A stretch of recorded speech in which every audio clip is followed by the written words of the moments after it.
Pernikahan kontrak sang direktur utama. Selamat malam, para pendengar setiap panggung cerita.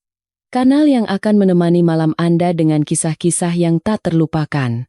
Ketika saya mengatakan dalam sebuah wawancara bahwa saya belum menikah, wajah direktur utama grup itu tiba-tiba mengeras. Ia lalu meletakkan selembar akta nikah di hadapan saya.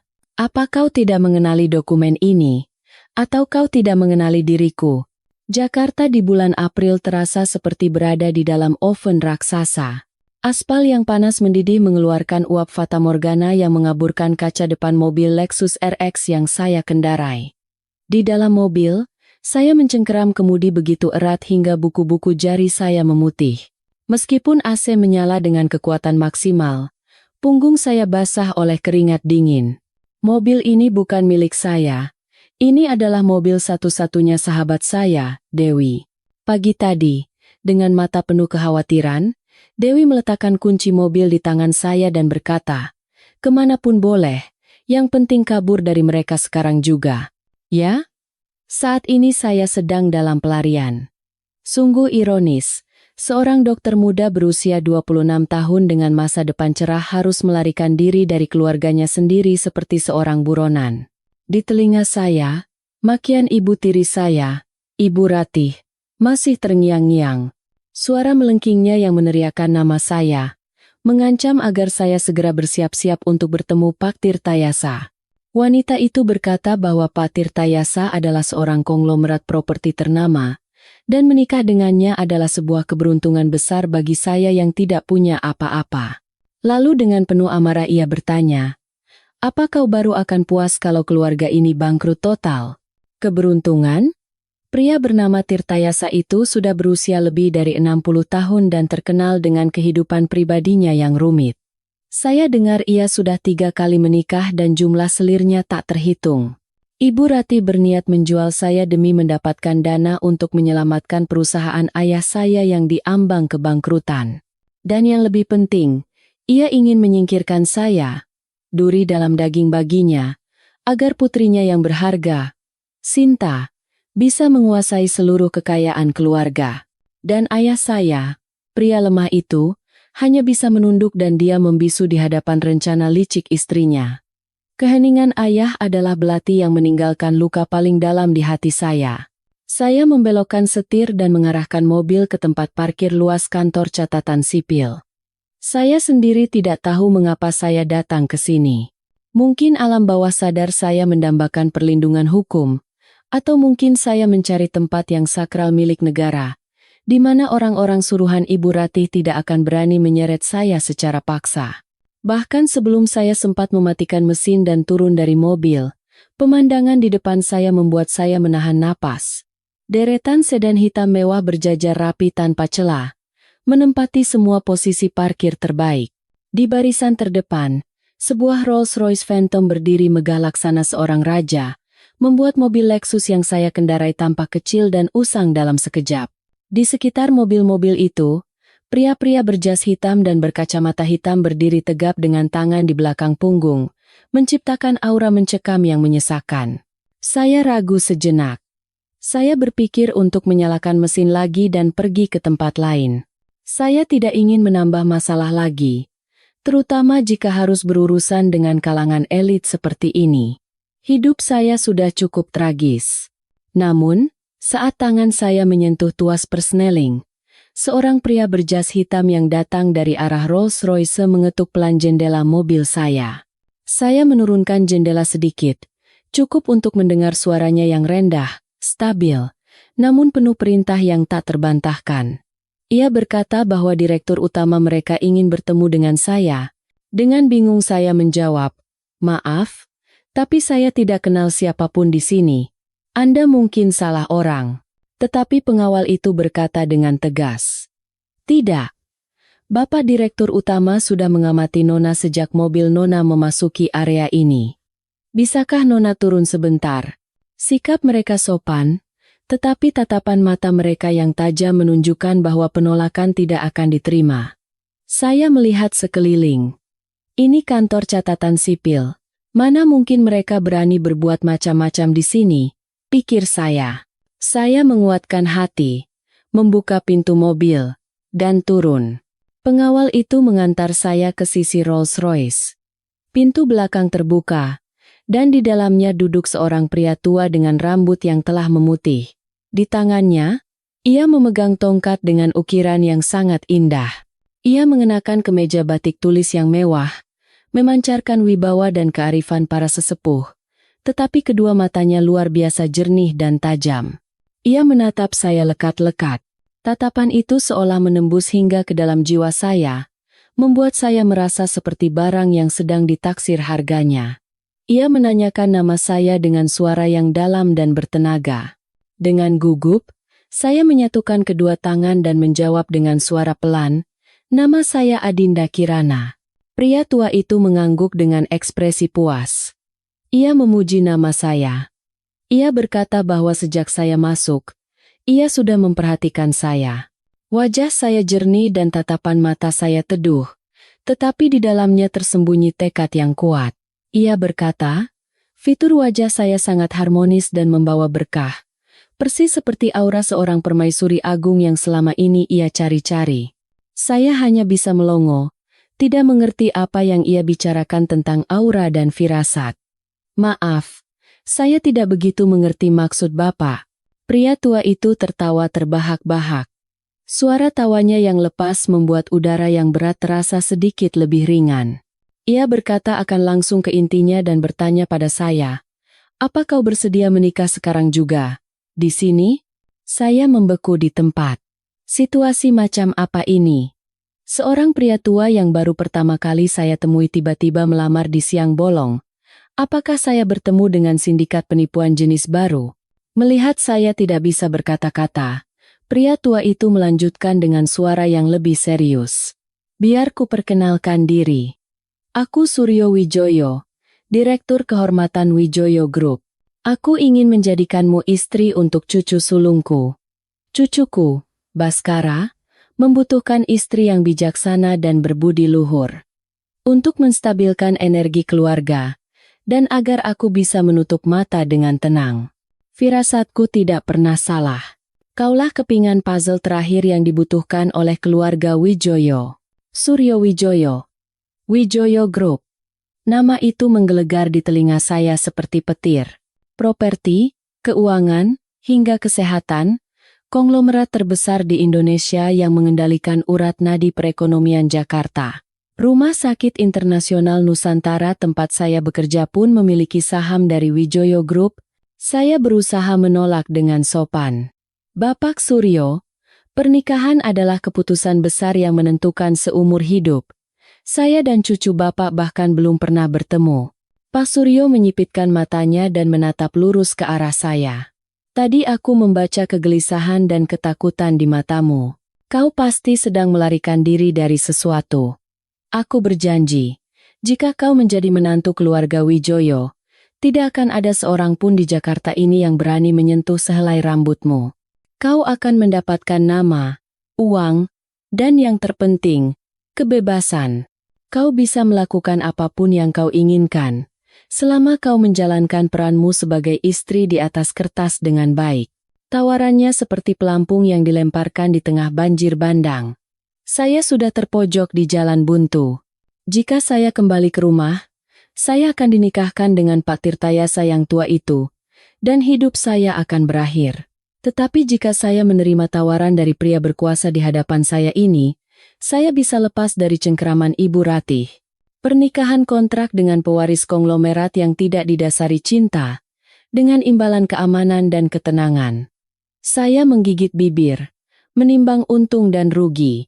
Kalaupun harus menikah, lebih baik dengan cucu Pak Suryo ini.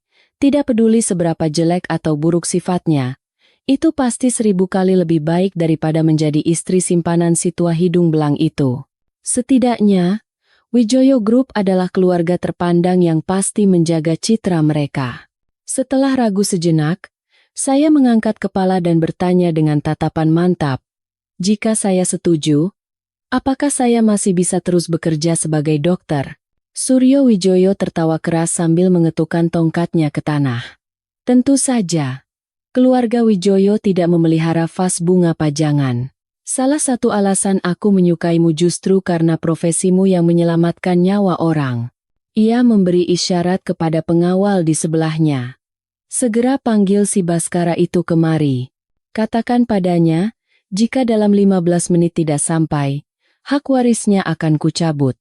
Suruh dia sampaikan itu persis seperti yang dikatakan orang tua ini. Di bawah terik matahari Jakarta yang menyilaukan, saya merasakan kelegaan sekaligus kebingungan. Saya baru saja mempertaruhkan seluruh hidup saya dalam sebuah perjudian dengan orang-orang asing. Saya tidak tahu akan menang atau kalah, tetapi setidaknya, semua tidak akan berjalan sesuai keinginan Ibu Ratih. 15 menit kemudian, sebuah Maybach hitam legam meluncur mulus ke area parkir dan berhenti tepat di belakang Rolls-Royce sang kakek. Pintu mobil terbuka, dan seorang pria turun. Pada saat itu, waktu seolah berhenti. Di rumah sakit atau di acara sosial yang terpaksa saya datangi, saya sudah sering melihat pria sukses dan tampan. Tetapi tidak ada yang memiliki aura sedominan pria ini. Tingginya sekitar 185 cm, tubuhnya tegap namun proporsional, terlihat jelas bahkan di balik setelan jas paling mahal yang dibuat khusus untuknya. Bahunya yang lebar dan kokoh sangat mengesankan. Wajahnya setajam dan sejelas patung pahatan. Hidungnya tinggi dan mancung, bibirnya yang tipis dan terkatup rapat memancarkan aura dingin dan sulit didekati. Namun yang paling mengesankan adalah matanya. Pupil matanya yang hitam dan dalam seperti jurang tak berdasar, bersinar dengan kesombongan dan ketenangan yang membuat lawan bicara tidak sanggup menatapnya lebih dari 3 detik. Orang ini, Baskara Wijoyo, calon suamiku, ia berjalan cepat ke arah kami. Setiap langkahnya seolah menurunkan suhu udara di sekitarnya beberapa derajat. Ia hanya melirik saya sekilas saat melewati saya, tanpa berhenti sedetik pun, lalu menundukkan kepala dengan hormat di depan kakeknya, meski tetap mempertahankan aura arogannya. Eyang, ada urusan mendesak apa sampai memanggil saya di tengah rapat direksi? Suryo Wijoyo menunjuk saya dengan dagunya. Lupakan rapat direksi. Urusan hidup yang lebih penting. Kenalkan, ini Adinda, tunanganmu. Hari ini juga kalian harus mendaftarkan pernikahan. Baskara menoleh ke arah saya lagi. Kali ini, tatapannya bertahan sedikit lebih lama. Tatapan dingin yang seolah memindai saya dari ujung kepala hingga ujung kaki. Saya mengenakan kemeja dan celana bahan sederhana, rambut diikat tinggi, dan riasan tipis. Jauh dari citra seorang istri konglomerat, saya berusaha menjaga ketenangan dan menegakkan punggung. Saya balas menatapnya tanpa menghindar. Saya tidak ingin terlihat terintimidasi atau takut. Baskara bertanya pada kakeknya, suaranya tanpa emosi sedikit pun, seolah sedang meninjau kontrak bisnis. Bukan membahas janji suci seumur hidup. Apa Eyang yakin? Apakah wanita ini pantas menjadi istri saya? Suryo Wijoyo berkata dengan tegas. Aku yang memilihnya, jadi sudah pasti benar. Dia memiliki aura pembawa berkah, dan profesinya pun mulia, menyelamatkan nyawa orang. Yang terpenting, aku sangat menyukainya. Jadi kau bersikaplah yang baik. Baskara sedikit mengangkat sudut bibirnya, menyeringai. Tetapi senyum itu tidak mencapai matanya. Jika Eyang sudah memutuskan, saya akan menurut. Saya tidak peduli menikah dengan siapapun. Asalkan Eyang senang, itu sudah cukup. Kata-katanya seperti menyiramkan air es ke wajah saya. Tidak peduli menikah dengan siapapun. Ternyata baginya, pernikahan hanyalah sebuah kewajiban dan sandiwara untuk menyenangkan orang tua. Namun jika dipikir-pikir, saya pun tidak memiliki sedikit pun perasaan cinta padanya. Kami hanyalah 2 orang asing yang bertemu di persimpangan jalan, melakukan transaksi bernama pernikahan demi tujuan masing-masing. Kami masuk ke dalam untuk mengisi formulir. Berkat sekretaris Pak Suryo yang sudah mengatur semuanya, seluruh proses berjalan begitu cepat hingga saya tidak sempat berpikir jernih. Pegawai yang bertugas menatap kami dengan pandangan penuh rasa ingin tahu dan iri, tetapi tidak berani bertanya banyak. Saat menandatangani akta nikah, tangan saya sedikit gemetar. Setelah tanda tangan ini, hidup Adinda Kirana akan berubah total. dan tidak akan ada jalan untuk kembali. Saya melirik ke samping. Baskara menandatanganinya dengan cepat tanpa ragu. Goresan tangannya tegas dan kuat, seperti naga terbang dan burung phoenix menari. Setelah menerima 2 lembar akta nikah yang sudah dibubuhi stempel merah, kami keluar. Sang kakek mengambil salah satu lembar dengan senyum puas dan masuk ke mobil lebih dulu, memberikan ruang bagi kedua cucunya. Baskara berdiri di hadapan saya. Bayangannya jatuh memanjang di tanah. Ia mengeluarkan sebuah kartu hitam yang tampak sangat eksklusif dan seikat kunci dari saku jasnya lalu menyodorkannya kepada saya. Ini kartu kredit tambahan saya. Limitnya tidak terbatas, pakailah sesukamu. Dan ini kunci villa di Menteng. Pindahkan barang-barangmu ke sana, kata sandi gerbangnya 1,23456. Saya hanya menatap benda-benda yang ia sodorkan tanpa langsung menerimanya. Saya tidak menjual pernikahan ini demi uang. Saya setuju menikah karena permintaan Eyang, dan karena saya butuh perlindungan. Baskara tampak sedikit terkejut dengan sikap saya. Ia mengerutkan kening, tetapi segera kembali ke ekspresi dinginnya yang biasa. Ia memaksakan kartu dan kunci itu ke tangan saya. Jangan salah paham. Ini untuk biaya hidup. Istri seorang Baskara Wijoyo yang mengenakan pakaian kampungan atau mengendarai mobil butut akan menjatuhkan harga diri saya. Ia menambahkan, saya tidak suka keributan. Di rumah ada kepala pelayan dan asisten rumah tangga. Perintahkan saja mereka jika butuh sesuatu. Saya sangat sibuk dan jarang pulang. Jadi hiduplah sesukamu. Asal jangan mengganggu saya. Tanpa menunggu jawaban saya, ia berbalik dan masuk ke dalam Maybachnya. Mobil itu melesat pergi dengan deru mesin, meninggalkan saya sendirian di tengah tempat parkir kantor catatan sipil, dengan kartu hitam dan seikat kunci di tangan. Melihat punggung mobilnya yang semakin menjauh, perasaan pahit menyelimuti saya. Saya merasa seperti dibuang oleh suami saya bahkan sebelum malam pertama tiba. Pernikahan transaksional yang dingin dan kejam. Namun, saat saya menggenggam erat akta nikah yang masih berbau tinta, anehnya hati saya terasa lebih ringan. Setidaknya, mulai saat ini, saya bukan lagi bidak catur yang dipermainkan oleh Ibu Ratih. Saya adalah menantu keluarga Wijoyo, istri sah Baskara Wijoyo. Dengan status ini, saya akan melindungi diri saya dan merebut kembali semua yang seharusnya menjadi milik saya. Saya kembali ke mobil Dewi, mengambil napas dalam-dalam untuk menenangkan diri. Sekarang saatnya pulang, menghadapi orang-orang munafik itu untuk terakhir kalinya, dan memulai perang yang sesungguhnya.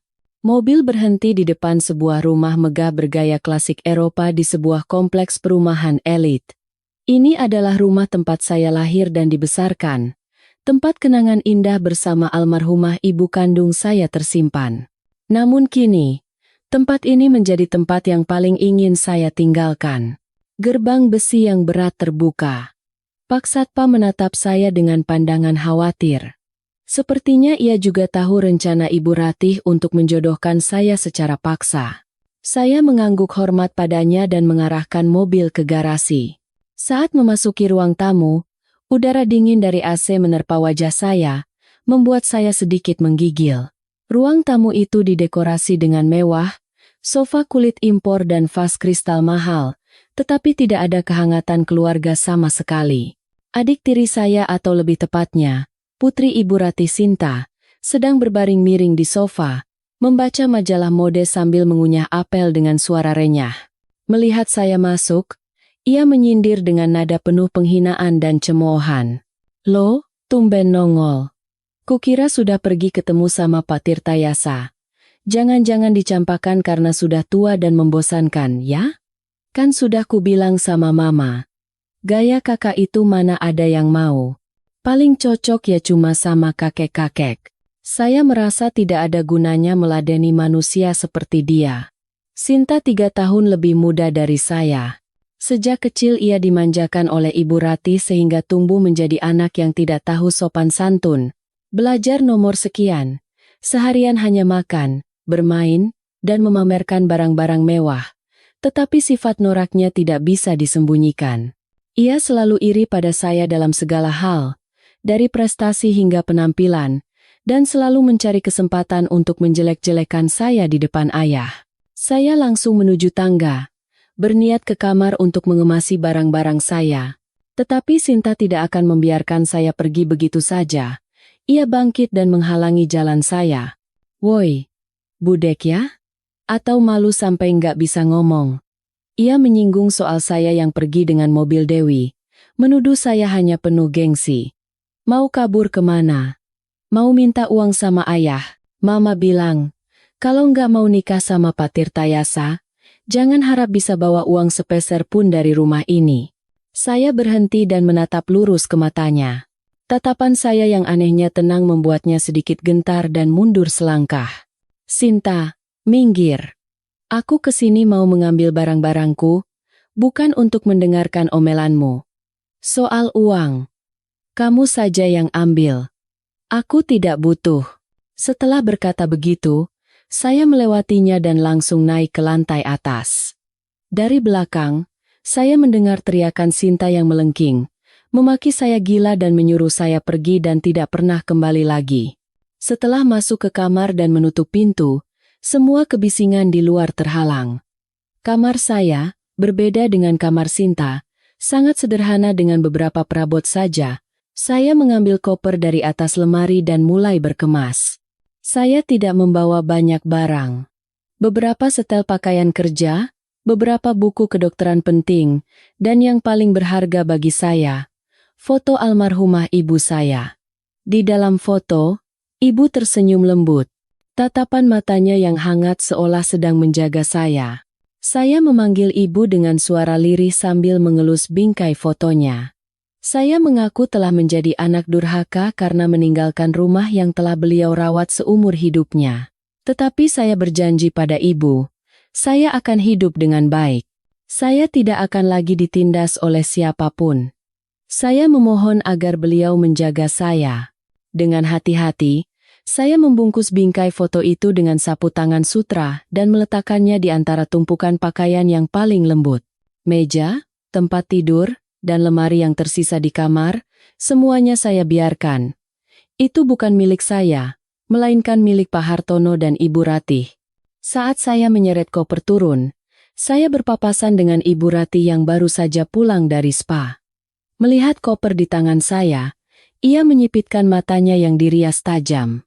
"Mau kemana kamu? Memangnya aku sudah mengizinkanmu? Nanti malam Pak Tirtayasa akan datang untuk makan malam. Jadi bersikaplah yang baik." Saya berdiri di hadapan wanita itu. Wanita yang telah menghancurkan masa kecil saya dan mengubah ayah saya menjadi pria yang lemah dan tak berperasaan. Dulu, saya akan menunduk ketakutan. Tetapi hari ini, di dalam tas saya ada pegangan yang kuat. Akta nikah. Saya memanggilnya tante dan memberitahunya bahwa saya akan pergi dari rumah. "Urusan Pak Tirtayasa, tante urus sendiri saja. Atau nikahkan saja putri tante yang berharga itu." Kudengar beliau sangat menyukai gadis-gadis muda dan energik seperti Sinta. Ibu Ratih membelalakan matanya menatap saya, seolah tidak percaya dengan apa yang didengarnya. Ia tidak menyangka Adinda yang biasanya pendiam dan penurut hari ini berani melawannya. Ia berteriak memaki saya tidak tahu diri. "Sudah bosan hidup ya?" Ia mengangkat tangannya hendak menampar saya. Saya dengan cepat menangkap pergelangan tangannya dan memelintirnya dengan ringan. Bagaimanapun, saya adalah seorang dokter bedah. Kekuatan tangan saya tidak lemah. Wajahnya meringis kesakitan dan ia menjerit. "Lepaskan! Dasar anak kurang ajar!" Saya melepaskan tangannya dan berkata dengan dingin, "Mulai hari ini, saya bukan lagi orang di rumah ini. Saya bukan lagi orang yang bisa tante pukul dan maki sesuka hati. Ingat baik-baik kata-kata saya hari ini. Suatu saat nanti, tante akan menyesali semua perbuatan tante pada saya." Saya menyeret koper dan langsung menuju pintu, tanpa menoleh ke belakang sekalipun. Sinar matahari senja yang masuk melalui pintu depan membuat bayangan saya memanjang. Saya berjalan dengan punggung tegak. Hati saya terasa ringan, seolah telah melepaskan beban bertonton. Gerbang besi di belakang saya berderit saat ditutup. Saya meninggalkan kepedihan puluhan tahun, ayah yang tak peduli, dan ibu tiri yang kejam di belakang.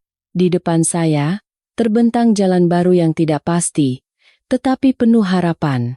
Saya masuk ke mobil dan menyalakan mesin. Ayo menuju rumah baruku. Sebagai istri Baskara Wijoyo, menuju kehidupan baruku.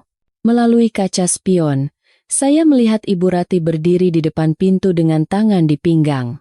Wajahnya merah padam karena marah. Sinta menjulurkan kepala dari sampingnya dan tertawa mengejek. Tertawalah sepuasmu. Tawa itu tidak akan bertahan lama. Saya meninggalkan kompleks perumahan itu dan bergabung dengan lalu lintas Jakarta yang padat di jam pulang kerja. Kota ini berkelip dengan lampu-lampu yang gemerlap. Saya tahu, hidup saya tidak akan lagi tenang, tetapi saya siap menghadapi segalanya. Musik meditasi yang menenangkan di ruang spa mewah sekalipun tidak mampu meredam amarah Ibu Ratih yang membara. Ia berbaring tengkurap di ranjang pijat yang empuk, tetapi otot-otot wajahnya masih tegang. Terapis hanya bisa memijatnya dengan hati-hati. Ibu Rati menggertakkan giginya, teringat tatapan tajam Adinda tadi. Anak itu, yang biasanya diam seperti kerang yang harus dibuka paksa, hari ini berani menatap lurus ke wajahnya dan bahkan memelintir pergelangan tangannya. Apa dia sudah makan hati harimau? Atau ada seseorang yang melindunginya? Ibu Ratih tidak percaya anak itu benar-benar pergi dari rumah. Paling-paling hanya gertakan, lalu beberapa hari kemudian akan kembali berlutut memohon ampun. Tanpa uang ayahnya, bagaimana ia bisa bertahan hidup di Jakarta yang mahal ini? Gaji dokternya yang tidak seberapa itu bahkan tidak cukup untuk membeli satu tas mewah yang sedang ia pakai. Di ranjang sebelah, Sinta sedang menikmati perawatan kulit paling mahal. Matanya terpejam, tetapi mulutnya tidak berhenti mengoceh. Tuh kan, Ma, sudah kubilang. Anak itu memang tidak tahu diuntung. Mama sih, baik sekali mau merawat anak musuh di rumah. Sekarang dia pergi, aku malah lega. Yang aku khawatirkan, ayah nanti diam-diam memberinya uang karena kasihan. Ibu Ratih mendengus. Soal ayahmu, jangan khawatir. Dia ada dalam genggamanku. Cukup dengan beberapa tetes air mata dan sedikit bumbu cerita, dia pasti akan memihakku lagi. Yang penting sekarang adalah saham perusahaan.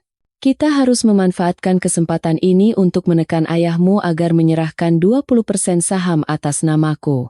Hanya jika uang ada di tangan kita, kita berdua bisa tidur nyenyak. Mendengar soal saham, Sinta langsung bangkit duduk. Handuk yang menutupi tubuhnya jatuh ke lantai, matanya berbinar karena keserakahan. Mama punya cara, bukannya ayah selalu menundanya. Bilang akan dipikirkan kalau aku sudah menikah? Aku kan belum mau menikah, Ma. Aku masih mau bersenang-senang. Ibu Rati menatap putrinya dengan tatapan jengkel dan menghela napas. Dasar bodoh. Jadi perempuan itu harus pakai otak. Ia menyuruh putrinya berbaring lagi. Nanti di rumah, lakukan saja apa yang Mama suruh. Mama akan berperan sebagai ibu tiri baik hati yang dianiaya, dan kau berpura-pura menjadi adik yang polos. Kau bilang kau mengkhawatirkan kakakmu tapi malah dimaki-maki. Kalau kita berdua bekerja sama, ayahmu pasti akan luluh. Ibu Ratih tersenyum licik. Ia teringat tatapan suaminya yang selalu luluh setiap kali ia merayunya di ranjang. Laki-laki pada dasarnya hanyalah anak kecil berbadan besar yang serakah dan gila wanita. Cukup diberi madu manis, ia pasti akan menjadi penurut. Ia memberikan instruksi lebih detail pada Sinta. Nanti malam di rumah kau harus menangis sesedih mungkin. Bilang saja Adinda memakimu sebagai batu yang menggelinding masuk. Dan bilang pada ayahmu, Adinda menyebut Mama sebagai perusak rumah tangga yang merebut suami orang. Ayahmu itu sangat menjaga harga diri. Mendengar itu darahnya pasti langsung mendidih. Saat itu, Mama akan berpura-pura menenangkannya dan menyalahkan diri sendiri. Semakin Mama merendah, dia akan semakin merasa bersalah dan ingin memberikan kompensasi lebih banyak pada kita. Sinta terkikik dan mengangguk. Mama memang hebat. Dengan begini, Adinda Kirana tidak akan pernah bisa menginjakkan kaki di rumah ini lagi. Kalau aku sudah dapat sahamnya, Aku mau beli Porsche model terbaru dan pamer di depan dia. Biar dia iri. Ibu dan anak itu berbisik-bisik menyusun rencana. Suara tawa mereka terdengar sumbang di ruang spa yang sunyi. Mereka tidak tahu bahwa mangsa yang mereka incar sudah terbang keluar dari sangkar sempit, menuju langit lain yang tidak akan pernah bisa mereka jangkau seumur hidup.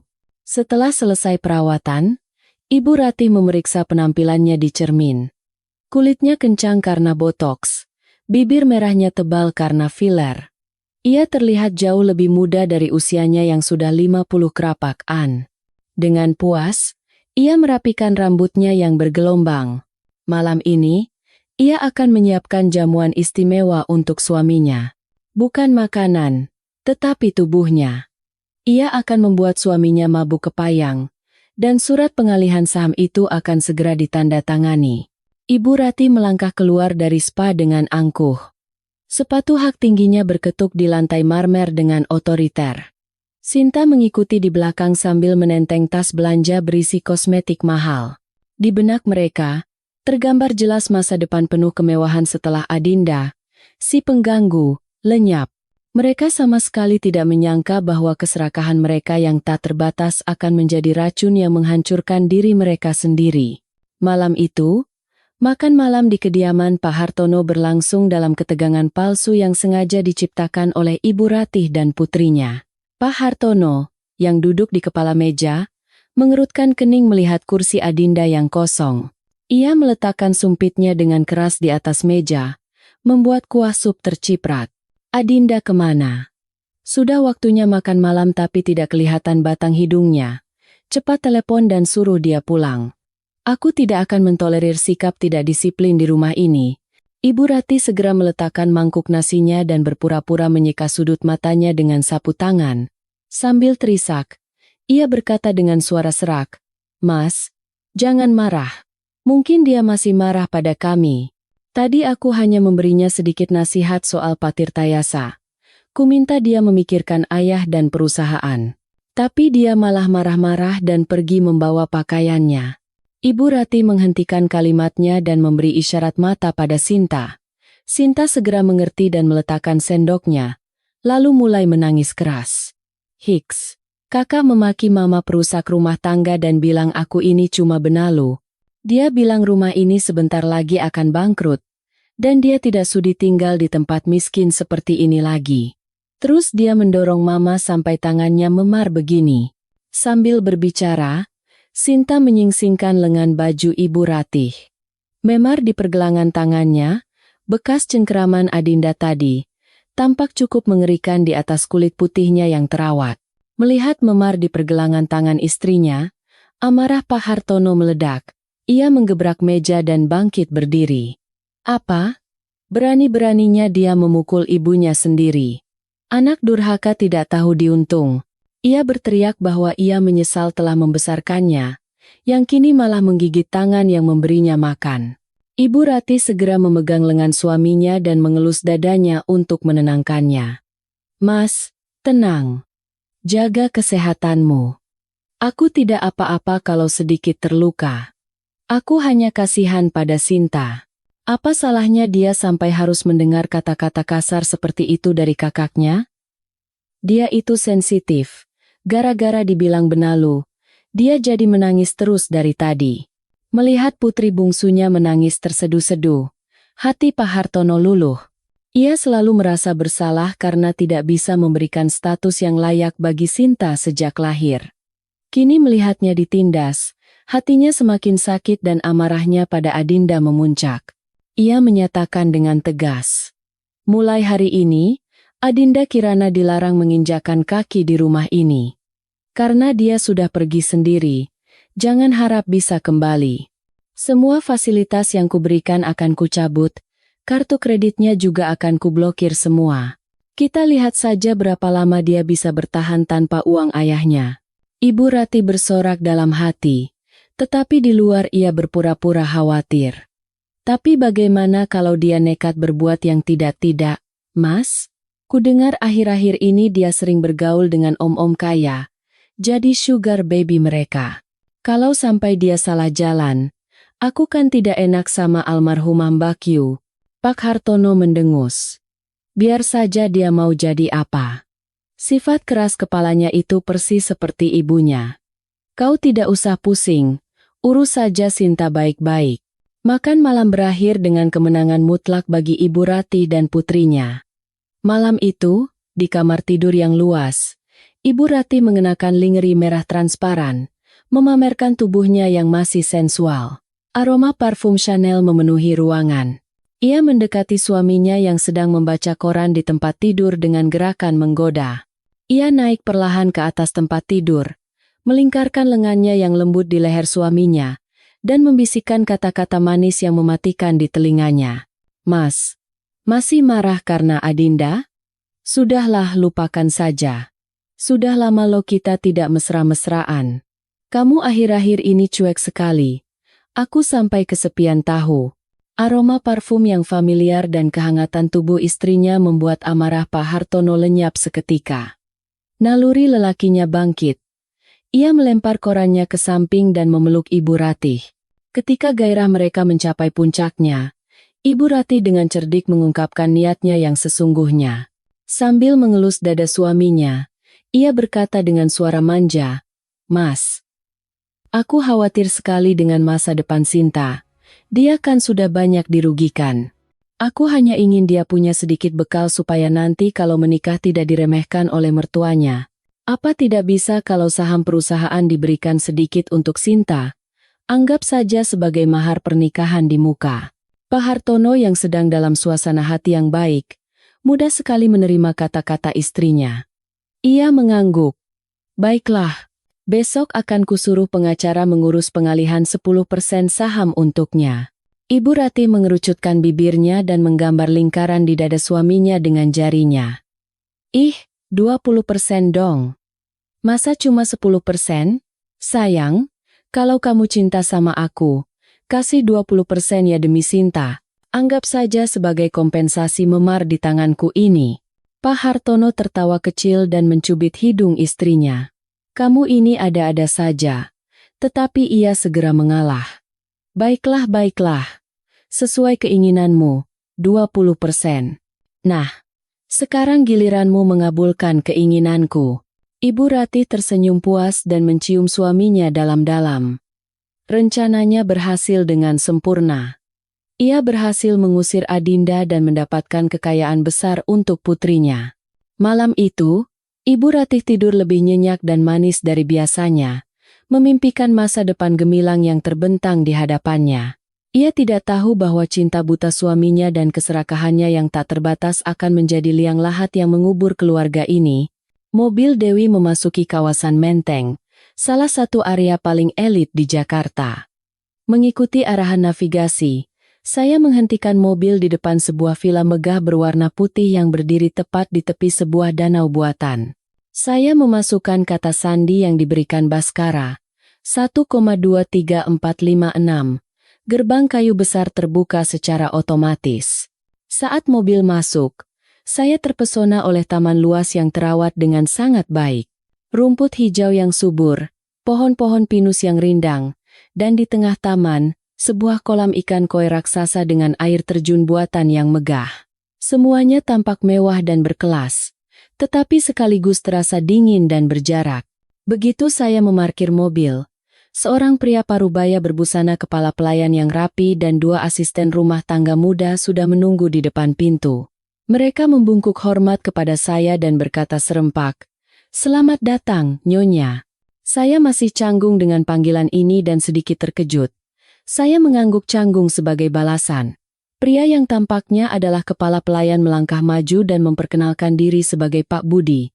Ia berkata bahwa tuan muda sudah memberikan semua instruksi dan mempersilakan saya masuk. Saya menyeret koper dan mengikuti Pak Budi ke dalam. Interior villa jauh lebih mewah daripada eksteriornya.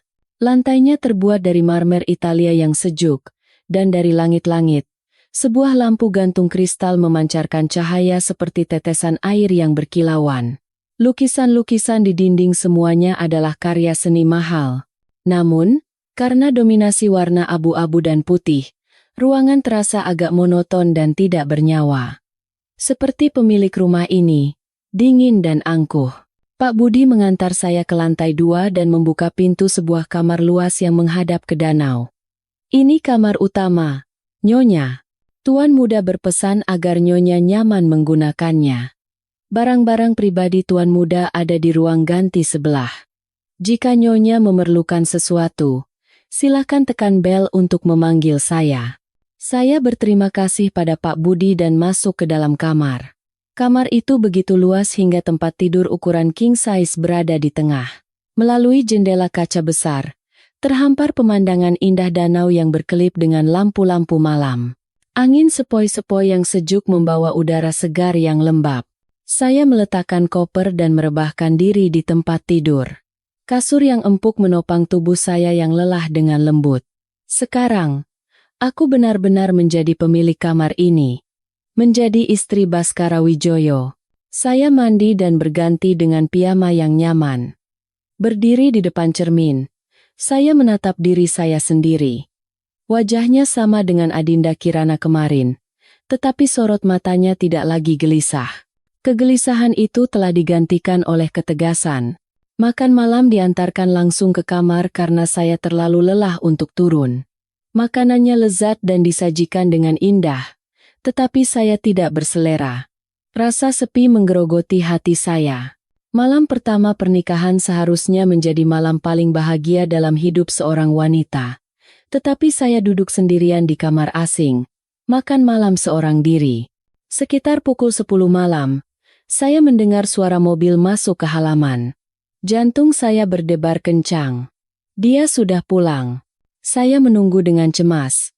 Tidak tahu bagaimana harus menghadapinya. Tetapi 15 menit, 30 menit berlalu, pintu kamar tidur tetap tertutup rapat. Tidak ada yang masuk. Saya membuka pintu dengan hati-hati dan keluar ke koridor. Dari ruang kerja di ujung koridor, secercah cahaya kuning samar terlihat. Pintunya sedikit terbuka. Melalui celah itu, saya bisa melihat sosok Baskara. Ia duduk di meja kerjanya, menatap tajam layar komputer sambil memutar-mutar gelas wine di tangannya. Jasnya sudah dilepas. Ia mengenakan pakaian santai berwarna abu-abu. Kesan kaku berkurang, tetapi ia tetap terasa jauh. Saya ragu. Apakah harus mengetuk pintu dan menyapanya? Akhirnya saya memutuskan untuk tidak melakukannya. Sejak awal ia sudah mengatakan dengan jelas, ia tidak ingin diganggu, kami hanyalah suami istri di atas kertas. Kemunculan saya saat ini hanya akan membuatnya semakin tidak nyaman. Saya kembali ke kamar dan mengunci pintu, naik ke tempat tidur yang luas. Saya meringkuk di bawah selimut tebal. Hawa dingin dari AC dan kekosongan di sisi lain tempat tidur membuat saya merasakan kesepian yang tak berujung. Malam itu, saya sulit tidur. Dalam mimpi, almarhumah ibu tersenyum dan melambaikan tangan ke arah saya. Tetapi saat saya mendekat, sosoknya lenyap seperti asap. Saya terkejut dan terbangun. Dahi saya basah oleh keringat dingin. Jam menunjukkan pukul 3 dini hari. Sisi tempat tidur saya masih kosong dan dingin. Saya berbalik dan menatap keluar jendela. Cahaya bulan yang lembut berkilauan di atas permukaan danau. Saya berjanji pada diri sendiri, aku harus kuat. Ini jalan yang kupilih. Baik atau buruk, aku harus menanggungnya. Setidaknya, di sini 100 kali lebih baik daripada di rumah ayah. Di sini aku dihormati dan bisa bernapas dengan bebas. Keesokan paginya, saya bangun pagi seperti biasa. Saat turun, Baskara sudah berangkat kerja. Di atas meja makan, hanya ada selembar sticky note kuning. Ditulis dengan tulisan tangan yang kuat seperti naga terbang. Pesannya singkat, malam ini makan malam di rumah Eyang. Jam 6 sore mobil akan menjemput. Bersiaplah. Saya mengambil catatan itu dan menghela napas ringan. Kehidupan sebagai menantu konglomerat sudah dimulai. Saya harus mempersiapkan diri untuk tantangan baru, terutama untuk memerankan peran sebagai istri yang bahagia di hadapan Eyang dan keluarga besarnya. Sarapan sudah disiapkan, hangat dan harum. Pak Budi berdiri di samping, menuangkan teh untuk saya. Sikapnya tetap hormat seperti kemarin. Nyonya, apakah makanannya sesuai selera? Jika ada makanan yang tidak disukai, akan saya sampaikan pada koki untuk mengganti menu. Bapak Direktur Kehormatan berpesan agar kesehatan Nyonya menjadi prioritas utama, agar bisa segera memberikan pewaris bagi keluarga Wijoyo. Saya hampir menyemburkan teh yang sedang saya minum. Pewaris? Bagaimana mungkin dalam situasi di mana saya dan suami tidur di kamar terpisah? Namun, saya hanya bisa tersenyum dan mengangguk berterima kasih pada Pak Budi. Setelah sarapan, saya berangkat kerja. Mengendarai mobil Dewi dengan suasana hati yang baru terasa aneh. Rekan-rekan di rumah sakit belum tahu bahwa saya sudah menikah. Saya memutuskan untuk merahasiakan ini selama mungkin. Saya ingin diakui karena kemampuan saya, bukan karena mengandalkan nama besar suami saya. Tetapi hidup tidak selalu berjalan sesuai rencana. Badai sedang diam-diam mendekat, siap menerpa kapan saja. Dan yang menyulut sumbu badai itu tidak lain adalah adikku tersayang, Sinta. Saya memarkir mobil di tempat parkir rumah sakit dan mengambil napas dalam-dalam untuk menenangkan diri. Kehidupan pribadi saya mungkin kacau, tetapi begitu saya mengenakan jas dokter, saya harus membuang semua pikiran dan fokus untuk menyelamatkan pasien. Memasuki bangsal bedah, udara yang sibuk dan familiar menyambut saya. Bau desinfektan, suara roda troli infus, dan panggilan antar perawat menenangkan hati saya. Di sini, saya adalah Dr. Adinda Kirana yang memegang pisau bedah, seorang pejuang yang berjuang untuk nyawa pasien, bukan anak yang ditindas di rumah atau istri di atas kertas. Tetapi ketenangan itu tidak berlangsung lama. Saat saya sedang memeriksa rekam medis pasien di pos perawat, beberapa perawat muda mulai berkumpul. Pandangan penasaran mereka tertuju pada tangan saya. Salah satu perawat yang jeli berseru, "Dokter Adinda, cincin baru ya? Cantik sekali. Diamondnya besar banget. Berapa karat tuh?" Saya terkejut dan buru-buru menyembunyikan tangan saya. Pagi tadi, karena terburu-buru, saya lupa melepas cincin kawin. Cincin berlian berbentuk tetesan air yang mewah, dengan desain indah dari merek perhiasan terkenal, bersinar di jari manis saya seperti sebuah deklarasi diam-diam. Saya tersenyum canggung dan berkelit. "Ah, ini cuma aksesori biasa kok. Iseng beli saja, bukan berlian asli." Perawat itu mengerucutkan bibirnya, tidak percaya. "Ah, dokter bisa saja. Mata saya ini jelilho. Kilau berlian asli itu beda. Dipakai di jari manis lagi. Jangan-jangan dokter diam-diam sudah menikah, ya? Siapa sih pria beruntung yang berhasil mendapatkan Dewi di departemen kita ini?" Rekan-rekan lain mulai berkerumun dan memberondong saya dengan pertanyaan. Saat saya bingung bagaimana harus mengatasi situasi ini, sebuah suara tajam dari arah pintu memecah keributan. "Memangnya ada laki-laki yang mau sama perempuan seperti dia? Sudah jelas. Paling-paling dia menggait om-om kaya, lalu diberi hadiah cincin sebagai uang tutup mulut. Perempuan murahan seperti dia mana mungkin bisa masuk ke keluarga baik-baik." Semua orang menoleh ke arah sumber suara. Sinta berdiri di sana dengan tangan bersedekap dan ekspresi menantang. Hari ini ia mengenakan gaun merah ketat dan riasan tebal yang lebih cocok untuk ke klub malam. Penampilannya sangat kontras dengan suasana serius di rumah sakit. Saya mengerutkan kening, keluar dari pos perawat dan menghadapinya. "Sinta, kenapa kamu di sini? Ini rumah sakit, bukan pasar tempat kamu bisa bicara sembarangan." Sinta mencibir dan mendekati saya, suaranya semakin tajam. "Takut ya kedokmu terbongkar? Lihat semua.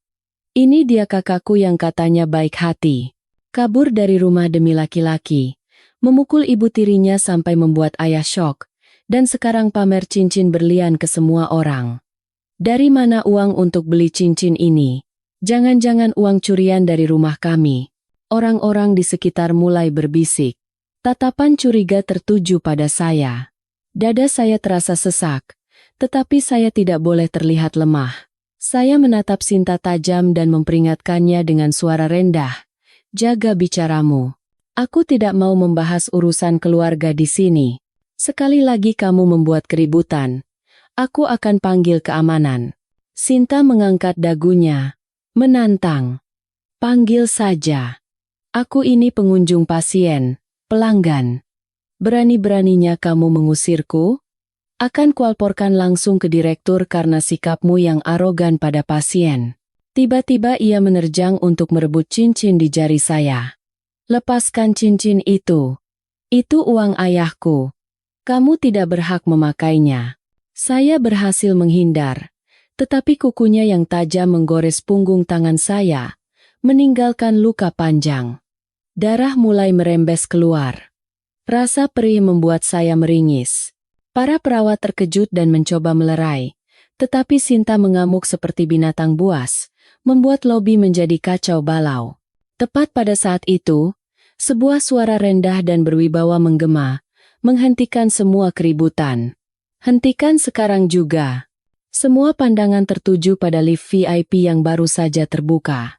Baskara melangkah keluar dengan aura megah dan dingin, seolah dewa turun dari langit. Di belakangnya, dua pengawal tegap dan direktur rumah sakit yang membungkuk-bungkuk mengikutinya. Hari ini ia mengenakan setelan jas biru navy yang sempurna, menonjolkan postur tubuhnya yang tinggi dan wibawanya yang seperti pangeran. Wajahnya sedingin es, dan matanya yang hitam dan dalam menyapu kerumunan, berhenti sejenak pada Sinta, lalu beralih ke tangan saya yang berdarah. Tatapannya seketika menjadi gelap. Aura membunuh yang tak terlihat terpancar, membuat semua orang merinding. Sinta membeku melihat Baskara. Ia yang memang suka pada pria tampan, ditambah lagi dengan aura kekayaan dan kekuasaan yang dipancarkan pria ini, semua kegilaannya tadi lenyap seketika. Ia merapikan rambutnya, membusungkan dada, dan mencoba merayu dengan suara manis. Anda siapa? Tolong. Perempuan ini sudah menganiaya saya. Dia mencuri uang keluarga saya untuk membeli cincin. Saya hanya ingin menuntut keadilan. Baskara bahkan tidak meliriknya. Ia berjalan lurus ke samping saya. Dengan lembut, ia mengangkat tangan saya yang terluka untuk memeriksanya. Gerakannya sangat alami, namun menunjukkan rasa kepemilikan yang kuat. Dengan suara rendah dan hangat yang berbeda dari sikap dinginnya yang biasa, ia bertanya, "Sakit?" Saya menatapnya dengan bingung. Jantung saya berdebar kencang. Dengan tergagap saya menjawab, "Tidak apa-apa.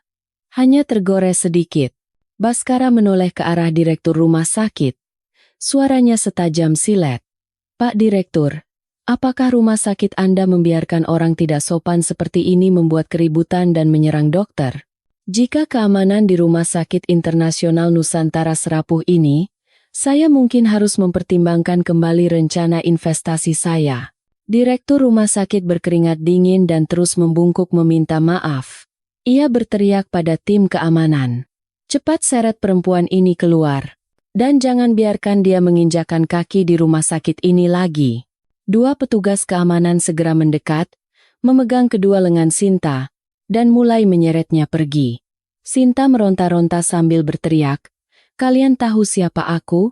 Aku putri Direktur Utama Hartono Jaya. Lepaskan." "Hei Anda, kenapa Anda membela perempuan murahan itu?" Saat melewati Baskara, Sinta mencoba meraih bajunya, tetapi dihalangi dengan kasar oleh pengawalnya. Baskara menatapnya dengan pandangan jijik dan mengucapkan kata demi kata dengan suara sedingin es, "Anggap dirimu beruntung aku sedang tidak ingin mengotori tanganku hari ini. Harga yang harus kau bayar karena telah menyentuh orangku tidak akan murah." "Orangku." Dua kata itu menggema dengan jelas dan tegas di lobi rumah sakit, membuat semua orang terperangah. Para perawat menatap saya dengan pandangan campur aduk antara iri dan cemburu. Gosip itu benar. Dokter Adinda Kirana memiliki latar belakang yang kuat, dan latar belakang itu adalah seseorang yang jauh di luar imajinasi mereka. Setelah Sinta diseret keluar, jeritannya perlahan mereda. Lobi kembali tenang. Baskara mendekati saya, mengeluarkan sapu tangan dari saku jasnya, dan dengan hati-hati membalut luka di tangan saya. Dengan suara yang nyaris tak terdengar, ia berkata, "Lain kali jika bertemu manusia rendahan seperti ini, Panggil keamanan atau telepon aku, jangan diladeni. Itu hanya akan menurunkan nilaimu. Saya menatap profil sampingnya. Perasaan hangat yang aneh muncul di hati saya. Ini adalah pertama kalinya seseorang membela saya secara terbuka dan kuat di hadapan Sinta dan Ibu Ratih. Saya berbisik pelan. Terima kasih. Baskara melepaskan tangan saya, merapikan lengan bajunya, dan kembali ke sikap dinginnya.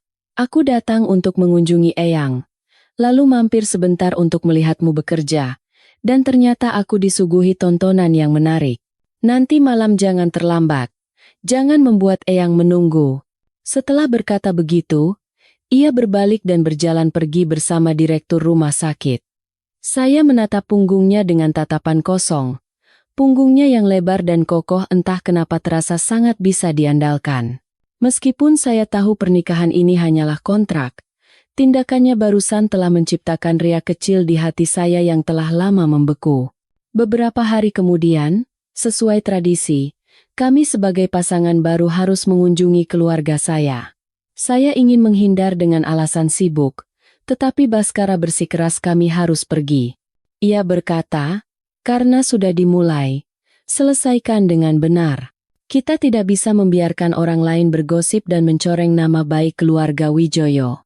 Rolls-Royce Phantom melaju dengan tenang menuju kompleks perumahan ayah saya. Selama di perjalanan, hati saya gelisah. Saya takut menghadapi ayah, dan takut mendengar makian Ibu Ratih. Baskara sepertinya menyadari kegelisahan saya. Tanpa berkata apa-apa, ia meraih tangan saya yang saling bertaut erat dan menggenggamnya, memberikan sedikit kekuatan. Kehangatan dari tangannya membuat hati saya sedikit lebih tenang. Saat mobil berhenti di depan gerbang, Pak Satpam terbelalak melihat sedan super mewah itu dan buru-buru membuka gerbang lebar-lebar. Mobil masuk ke halaman dan berhenti di samping mobil BMW tua milik ayah, menciptakan kontras yang tajam. Kami turun dari mobil. Baskara hari ini mengenakan setelan abu-abu berwibawa dengan jam tangan Patek Philippe, memancarkan aura bangsawan. Sesuai permintaannya, saya mengenakan gaun sutra berwarna krem yang elegan dan set perhiasan mutiara hadiah dari Eyang. Saya terlihat jauh lebih mewah dan berkelas dari biasanya. Mendengar suara mobil asing, ayah, Ibu Ratih, dan Sinta berlari keluar. Melihat kami, ketiganya membeku di tempat. Ayah ternganga, rokok di tangannya jatuh tanpa ia sadari. Ibu Ratih tidak bisa menyembunyikan tatapan serakahnya melihat perhiasan yang saya kenakan. Dan Sinta, setelah insiden di rumah sakit, wajahnya memerah melihat Baskara benar-benar datang ke rumahnya. Ekspresinya campur aduk antara takut dan gembira. Baskara menggandeng tangan saya, melangkah maju, dan membungkuk hormat. Ayah, Ibu, hari ini saya datang bersama Adinda untuk bersilaturahmi. Maaf kami sedikit terlambat karena macet. Ayah baru tersadar dan tergagap menyuruh kami masuk. Ia tidak pernah membayangkan menantunya adalah orang sehebat ini. Rolls-Royce itu adalah mobil yang bahkan tidak berani ia impikan seumur hidupnya. Kami masuk ke ruang tamu.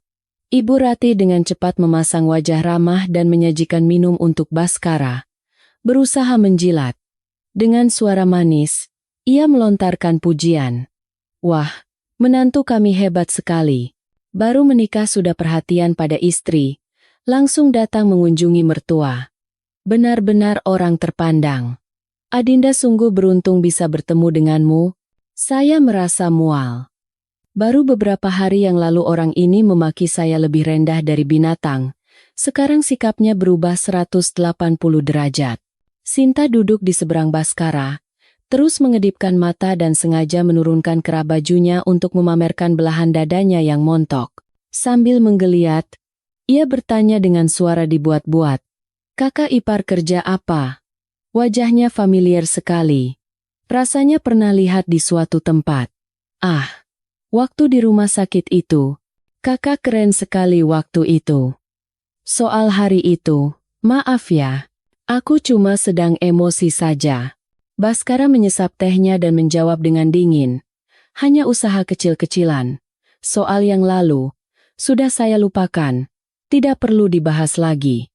Sikap acuh tak acuh Baskara justru memancing hasrat Sinta untuk menaklukkannya. Mana ada laki-laki di dunia ini yang tidak suka perempuan cantik? Dia pasti hanya jual mahal. Adinda Kirana itu membosankan seperti air tawar. Mana mungkin bisa mempertahankan pria sesempurna ini? Hanya perempuan muda, seksi, dan pandai bermanja sepertiku yang pantas berada di sisinya. Makan malam berlangsung dalam suasana canggung. Ayah terus menyajikan lauk untuk Baskara dan bertanya tentang keluarga serta bisnisnya. Baskara menjawab singkat dan rendah hati. Tetapi jawaban itu saja sudah cukup membuat ayah berkeringat dingin menyadari betapa luar biasanya latar belakang menantunya. Ibu Ratih terus-menerus menjelek-jelekan saya, mengatakan saya tidak becus dan tidak bisa mengurus suami. Sebaliknya ia memuji Sinta yang katanya terampil dan pandai mengurus rumah tangga. Sinta kami ini pintar masak, merangkai bunga, sampai main piano, semuanya bisa. Kapan-kapan kalau ada waktu, main ke sini ya nak. Biar nanti tante suruh Sinta mainkan piano untukmu. Sinta memanfaatkan kesempatan itu. Dari bawah meja, ia menjulurkan kakinya dan dengan sengaja menyentuh kaki Baskara. Baskara berhenti sejenak, lalu meletakkan sumpitnya dengan suara tak. Ia mengangkat kepala dan menatap lurus ke arah Sinta. Tatapan setajam pisau itu membuat Sinta terkejut dan menarik kakinya kembali. Dengan suara sedingin es, Baskara berkata, "Makanan hari ini sepertinya tidak cocok dengan selera saya. Dan saya sangat tidak suka diganggu dengan perilaku murahan seperti ini saat makan." Suasana meja makan seketika membeku. Wajah Sinta merah padam karena malu dan terhina. Ayah dan Ibu Ratih bingung, tidak tahu apa yang terjadi. Baskara bangkit dari kursinya dan menarik tangan saya untuk berdiri. "Ayah, Ibu, maaf, ada urusan mendadak di kantor, kami harus pamit. Adinda, ayo kita pergi." Tanpa menoleh lagi pada wajah-wajah terkejut yang ditinggalkannya, ia membawa saya langsung menuju pintu. Sesampainya di mobil, ia membukakan pintu untuk saya, lalu melirik rumah itu untuk terakhir kalinya dengan tatapan jijik. Di dalam mobil, saya diam-diam meliriknya. Wajahnya masih menunjukkan kekesalan. Saya ragu-ragu berkata, "Maafkan aku. Adikku memang seperti itu." Baskara menoleh ke arah saya. Tatapannya sedikit lebih lembut dari sebelumnya. "Bukan salahmu. Tapi ingat satu hal. Kau adalah istriku, bagian dari keluarga Wijoyo. Jangan biarkan siapapun, bahkan keluargamu sendiri, menginjak-injak harga dirimu. Jika mereka tidak menghormatimu, itu artinya mereka juga tidak menghormatiku." Saya mengangguk. Perasaan yang tak terlukiskan memenuhi hati saya. Untuk pertama kalinya dalam hidup, saya merasa memiliki tempat untuk bersandar. Mungkin, pernikahan ini tidak seburuk yang saya bayangkan. Sudah lama sejak Rolls-Royce itu menghilang, tetapi Sinta masih berdiri termangu di depan pintu. Tangannya terkepal begitu erat hingga kukunya menancap ke telapak tangannya. Terasa sakit, rasa terhina dan cemburu yang membara membakar hatinya. Sosok Baskara dengan ekspresi dingin dan angkuh serta wibawa pangerannya tidak bisa hilang dari benaknya. Kenapa pria sesempurna itu harus menjadi milik Adinda Kirana? Orang yang selalu ia remehkan dan pandang sebelah mata. Ibu Ratih keluar dari rumah dan menepuk bahu putrinya yang termenung. Mencoba menghibur. "Sudahlah, nak, jangan terlalu sedih. Si Baskara itu paling juga sama saja. Cuma laki-laki yang suka pamer. Dia menikahi Adinda juga pasti karena terpaksa. Lihat saja sikapnya. Sepertinya dia juga tidak mencintai Adinda." Sinta berbalik.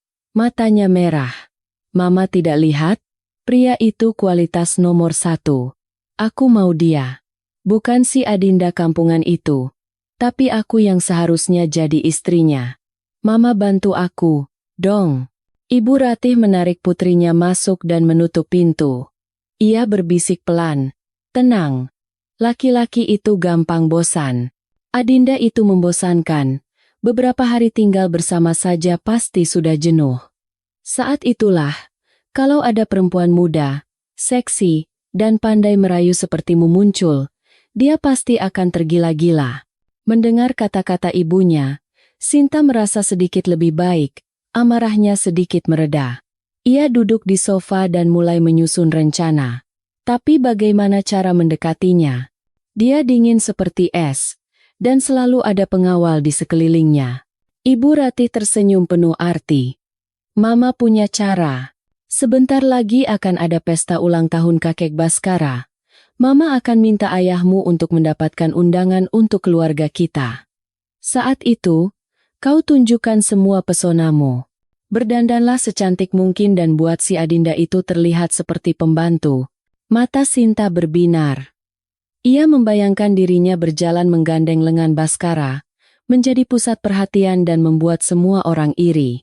Sementara Adinda berjalan di belakang seperti dayang-dayang yang membawakan ujung gaunnya. Membayangkannya saja sudah membuat seluruh tubuhnya bergetar gembira.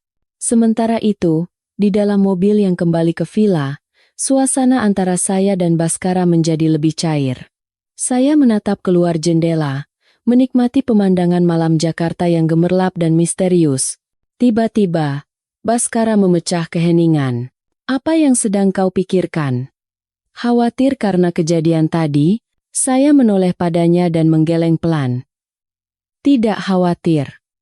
Aku hanya sedang berpikir. Kenapa kau membelaku? Kita kan hanya menikah karena kontrak. Kau tidak perlu melakukan sejauh ini. Baskara sedikit tersenyum sinis. Aku paling benci orang yang sok kuat menindas yang lemah. Orang munafik, dan orang serakah. Keluargamu memiliki ketiga sifat itu. Membantumu sama dengan membantu diriku sendiri. Aku tidak mau orang lain berkata bahwa istri Baskara Wijoyo adalah orang lemah yang hanya bisa diam saat ditindas. Kata-katanya memang sedikit tajam, tetapi justru membuat hati saya lebih tenang. Setidaknya ia ada di pihak saya. Mobil berhenti di depan gerbang villa. Baskara turun lebih dulu dan membukakan pintu untuk saya. Sikapnya yang sopan itu membuat para asisten rumah tangga yang menunggu di depan pintu terkejut. Mereka belum pernah melihat tuan muda mereka yang dingin bersikap begitu hangat pada seseorang.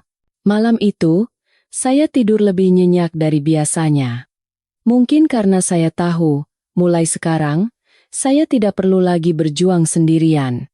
Pada hari Minggu pagi, Baskara berkata kami harus bersiap-siap untuk mengunjungi Eyang. Kediaman Suryo Wijoyo terletak di pinggiran Jakarta. Sebuah rumah besar dengan taman luas yang asri dan tenang.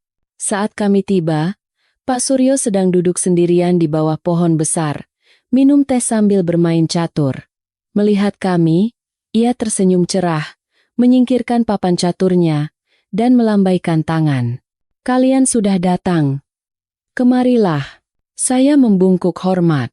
Pak Suryo memandangi saya dari atas sampai bawah, lalu mengangguk puas. Baru beberapa hari tidak bertemu, wajahmu terlihat lebih berisi. Sepertinya si Baskara ini merawat istrinya dengan baik. Wajah saya memerah dan saya hanya bisa tersenyum malu. Baskara yang berdiri di samping hanya tersenyum tanpa berkata apa-apa. Pak Suryo mengajak saya duduk di kursi batu dan menanyakan banyak hal, mulai dari pekerjaan di rumah sakit hingga kehidupan pernikahan. Saya menjawab dengan jujur apa adanya. Setelah mendengar cerita saya, Pak Suryo menghela napas dan menepuk-nepuk tangan saya. Aku tahu kau sudah banyak menderita. Tapi jangan khawatir. Setelah masuk ke dalam keluarga Wijoyo, aku tidak akan membiarkanmu menderita lagi. Aku memanggil kalian hari ini karena ada hadiah untukmu. Ia memberi isyarat kepada pengacara di sebelahnya, yang kemudian menyerahkan setumpuk dokumen. Ini adalah 5% saham Wijoyo Group. Aku alihkan atas namamu, sebagai hadiah penyambutan untuk cucu menantu sulungku. Saya terbelalak melihat dokumen itu. Tangan dan kaki saya gemetar. 5% saham perusahaan sebesar Wijoyo Group adalah jumlah yang luar biasa, yang bahkan tidak bisa saya impikan meski bekerja sebagai dokter seumur hidup. Saya buru-buru menolak. Eyang, ini hadiah yang terlalu besar, saya tidak bisa menerimanya. Saya menikah dengan Baskara bukan karena hartanya. Pak Suryo memasang wajah tegas dan pura-pura marah. Aku yang memberikannya, jadi terima saja. Ini adalah niat baikku. Jika kau tidak menerimanya, apa kau meremehkan ketulusan orang tua ini? Saat itu, Baskara angkat bicara. Terima saja. Buat Eyang senang. Kalau beliau sudah memutuskan, tidak ada yang bisa mengubahnya. Akhirnya, dengan tangan gemetar saya menandatangani dokumen itu. Dari lubuk hati yang paling dalam, muncul rasa terima kasih yang tak terhingga pada orang tua yang bijaksana ini. Setelah urusan dokumen selesai, saya melihat Pak Suryo sesekali mengelus dada kirinya dengan ekspresi menahan sakit. Naluri dokter saya muncul. Saya meminta izin untuk memeriksa denyut nadinya. Saya meletakkan jari di pergelangan tangannya dan mendengarkan detak jantungnya. Denyutnya sedikit tidak teratur. Sesekali ada satu ketukan yang terlewat. Eyang, akhir-akhir ini apakah Eyang sering merasa sesak di dada atau sulit bernapas di malam hari? Pak Suryo menatap saya dengan heran. Bagaimana kau tahu? Beberapa hari ini cuaca tidak menentu. Badanku jadi mudah lelah dan malam hari tidak bisa tidur nyenyak. Saya menjelaskan dengan lembut. Karena usia, jantung Eyang sepertinya sedikit kelelahan. Akan saya tuliskan resep diet dan olahraga ringan. Eyang harus rajin minum obat dan menghindari emosi yang berlebihan. Saya mengambil kertas dan pulpen, menuliskan dengan teliti semua hal yang perlu diperhatikan, dan menjelaskan cara merebus obat serta menyiapkan makanan kepada kepala pelayan. Baskara bersandar di pohon. Diam-diam mengamati saya merawat kakeknya. Tatapan matanya tidak lagi dingin atau waspada seperti saat pertama kali bertemu. Sebaliknya, ada kelembutan yang jarang terlihat. Ia menyadari bahwa perhatian saya pada kakeknya tulus, bukan karena menjilat atau kepura-puraan seperti orang lain. Dalam perjalanan pulang, Baskara tiba-tiba menggenggam tangan saya. Terima kasih. Hari ini Eyang sangat senang. Saya menatapnya dan tersenyum ringan. Eyang sangat baik padaku. Aku merasa seperti punya kakek kandung. Saat itu, jarak di antara kami terasa semakin dekat. Seminggu kemudian, Baskara membawa saya ke sebuah pesta wine yang dihadiri oleh para elit bisnis. Ini adalah penampilan resmi pertama saya sebagai istrinya, jadi saya sangat gugup. Baskara menyiapkan gaun berwarna hijau zamrud yang indah dengan bahu terbuka. Seksi, namun tetap sopan dan berkelas. Rambut saya ditata tinggi, memperlihatkan leher jenjang, dan di leher saya tergantung kalung berlian yang berkilauan. Saat saya keluar dari ruang ganti, saya melihat tatapan Baskara terpaku selama beberapa detik. Ia mengangguk dan memuji. Cantik. Pesta diadakan di hotel bintang 6 paling mewah di Jakarta. Para tamu semuanya adalah petinggi-petinggi perusahaan. Saya menggandeng lengan Baskara dan melangkah masuk, langsung menarik semua perhatian. Terdengar bisikan di sana-sini. Orang-orang bertanya-tanya siapa wanita di samping Baskara Wijoyo yang terkenal dingin itu. Baskara selalu menjaga saya di sisinya dan memperkenalkan saya kepada rekan-rekan bisnisnya. Lengannya melingkar di pinggang saya, sebuah tanda kepemilikan yang kuat. Tiba-tiba, saya melihat sosok yang familiar mendekat. Itu Sinta.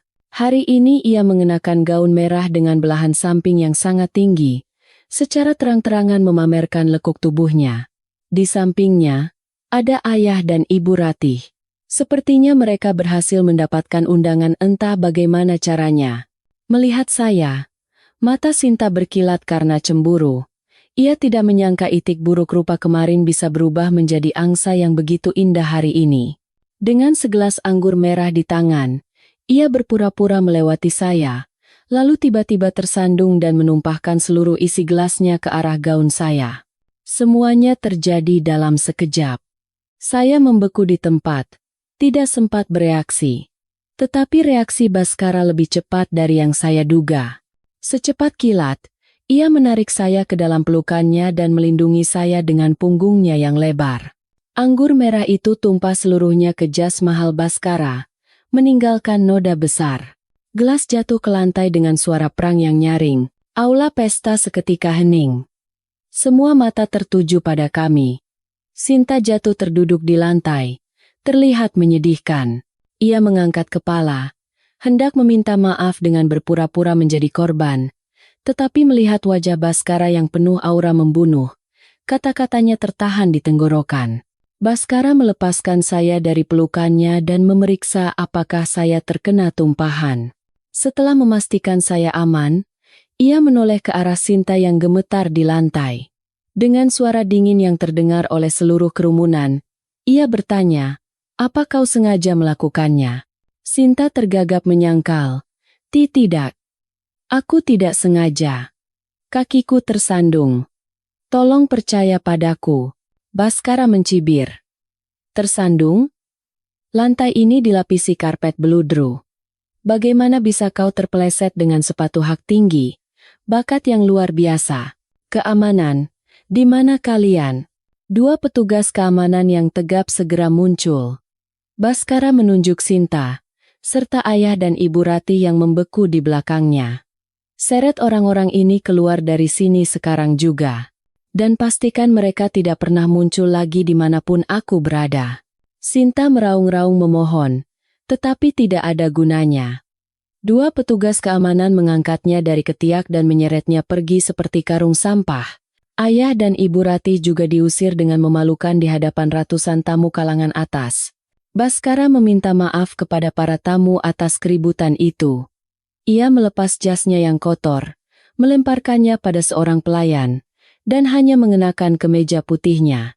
Ia menggenggam tangan saya dan mengumumkan dengan suara yang jelas, "Hadirin sekalian, perkenalkan, ini adalah istri saya, Adinda Kirana. Dia adalah orang yang paling berharga bagi saya." Menyentuh istri saya berarti menyentuh Baskara Wijoyo. Tepuk tangan meriah membahana. Saya menatap Baskara. Jantung saya berdebar kencang. Pria ini, yang dingin dan kejam pada orang lain, selalu menjadi pelindung terhangat bagi saya. Mungkin saya benar-benar sudah jatuh cinta padanya. Setelah insiden di pesta, perusahaan ayah mengalami pukulan telak. Kabar bahwa mereka telah menyinggung perasaan Baskara Wijoyo dari Wijoyo Group menyebar dengan cepat di kalangan bisnis. Para mitra bisnis, karena takut terkena imbasnya, serempak menarik investasi dan membatalkan kontrak. Saham perusahaan anjlok, dan bank menagih utang. Ayah terpojok. Ia berlari ke sana kemari mencari bantuan, tetapi semua orang menolaknya. Dalam keputusasaan, ia teringat pada saya. Kini, sayalah satu-satunya tali penyelamatnya. Ia terus-menerus menelepon saya, tetapi tidak saya angkat.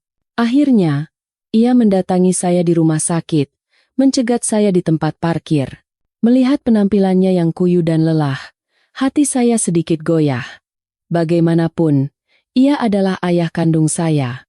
Tetapi saat teringat bagaimana ia memperlakukan saya selama ini, rasa iba itu lenyap seketika.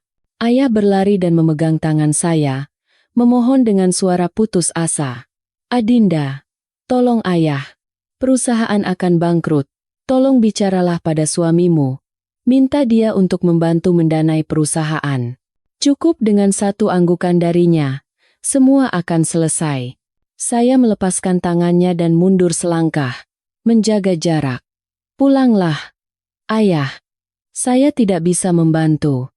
Suami saya punya prinsip dalam berbisnis. Saya tidak bisa ikut campur. Kalaupun bisa, saya tidak akan melakukannya."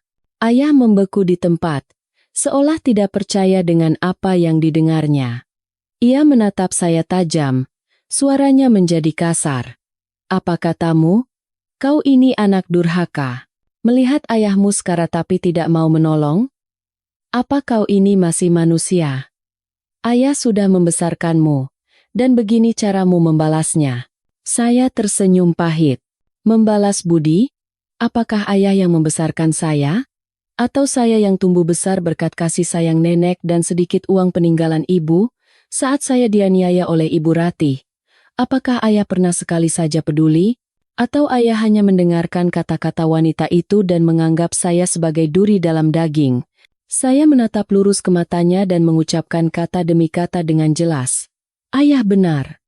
Ayah adalah ayah saya.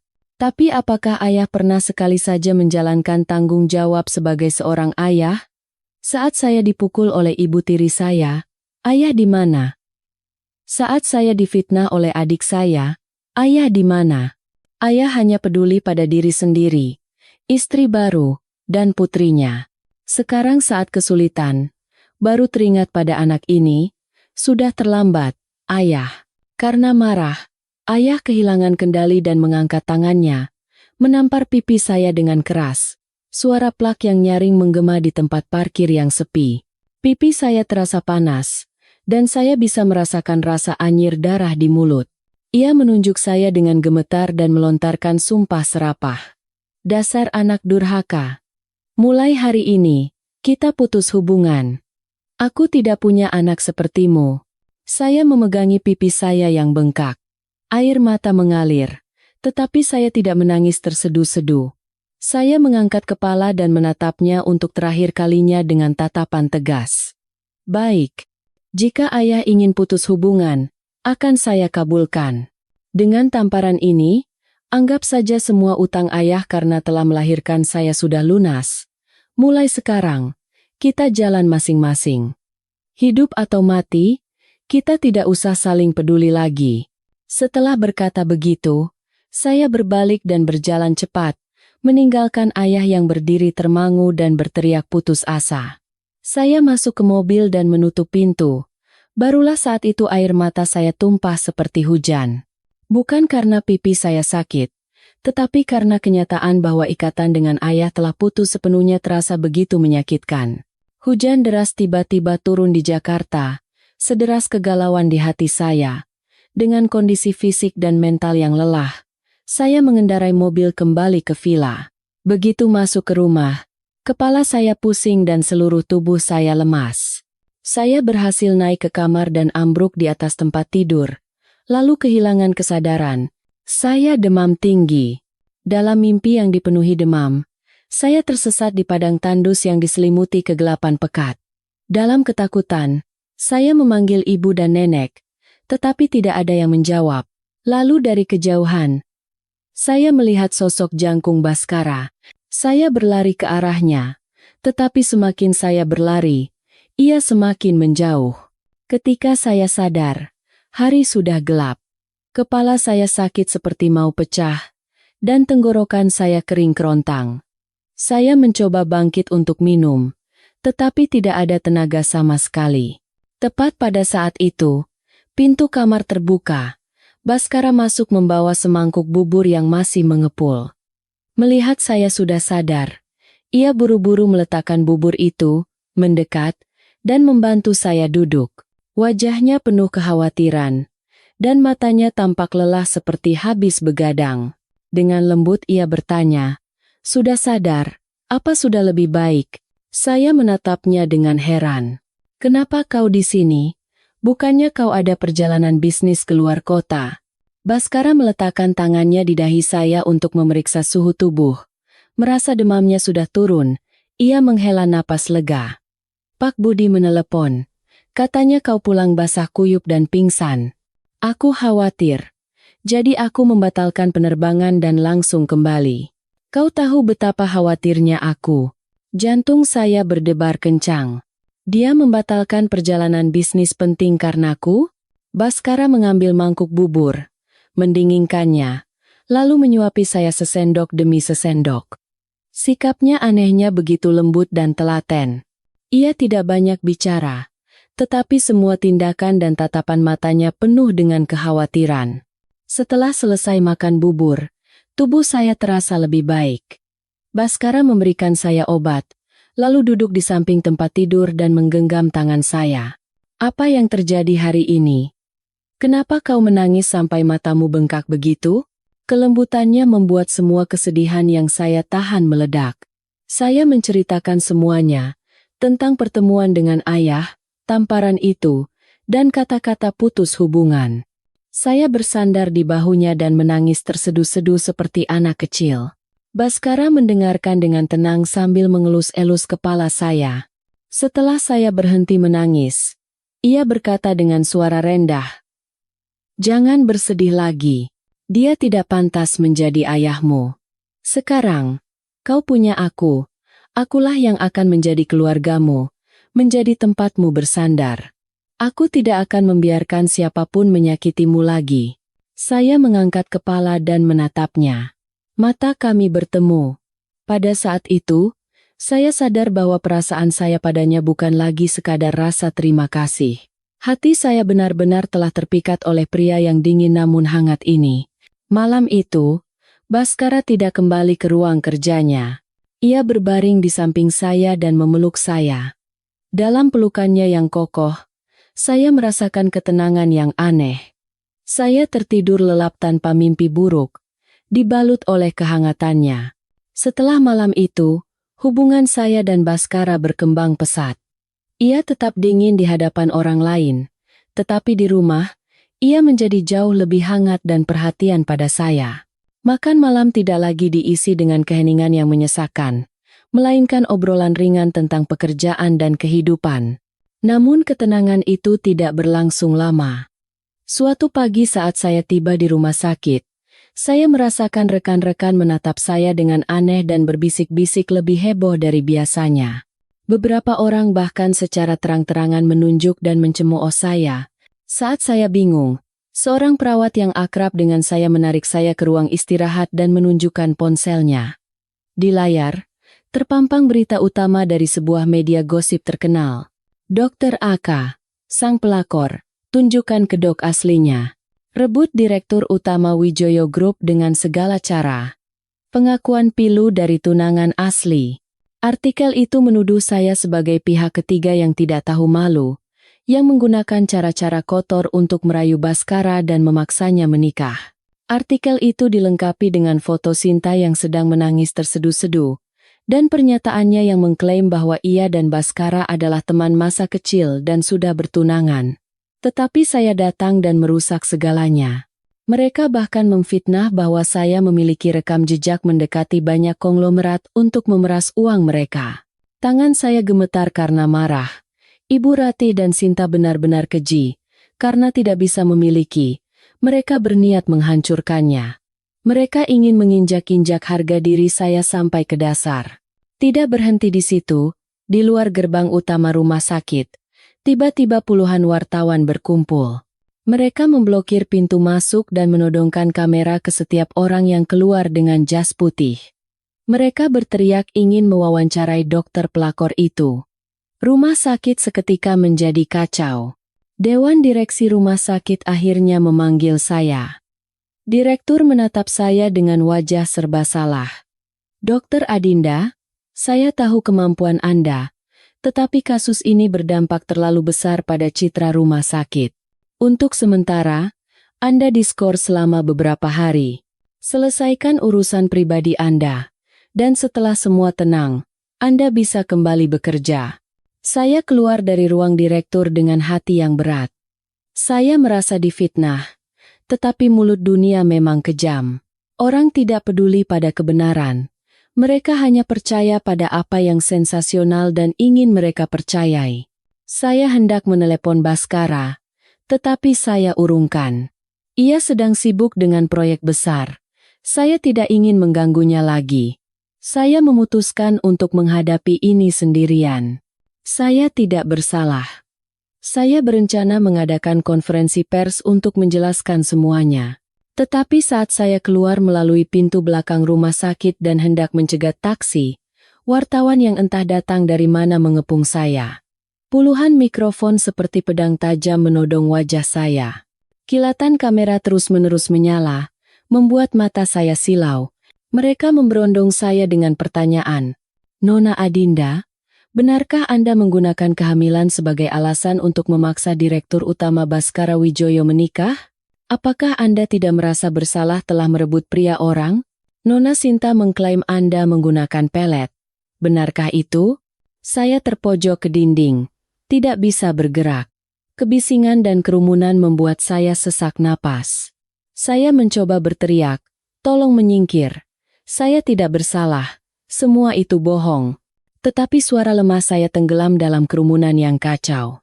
Tepat saat saya hampir pingsan karena putus asa, suara sirene polisi yang nyaring membelah kerumunan. Polisi dengan cepat menertibkan situasi dan menjauhkan para wartawan yang agresif dari saya. Bersama mereka, ada para pengawal berjas hitam yang tegap dengan wajah dingin.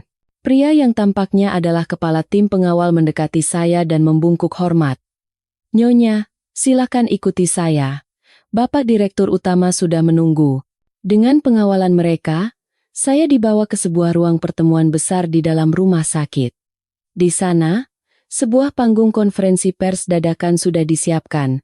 Para wartawan, tidak seperti tadi, duduk dengan tertib di kursi mereka.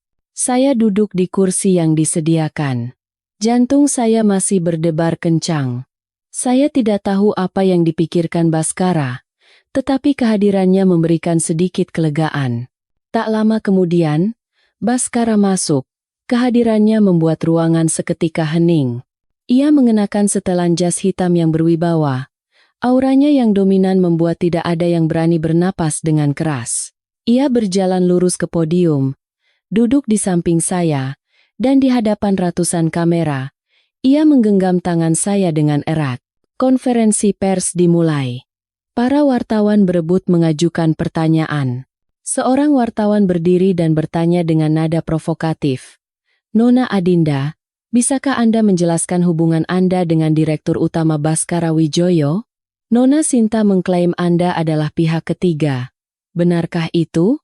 Saya mengambil napas dalam-dalam dan menatap lurus ke kamera. Saat saya hendak membuka mulut untuk menjelaskan, Baskara berbicara lebih dulu. Suaranya rendah, tetapi menggema di seluruh ruangan. "Pihak ketiga? Siapa yang berani menyebut istri saya sebagai pihak ketiga?" Ruangan gempar karena terkejut. "Istri?" Direktur Utama Baskara Wijoyo baru saja menyebut dokter itu istrinya. Wartawan lain bertanya lagi. "Tidak percaya. Tapi Nona Adinda tadi mengatakan pada kami bahwa dia belum menikah. Apakah Anda berbohong untuk menutupi fakta?" Saya membeku.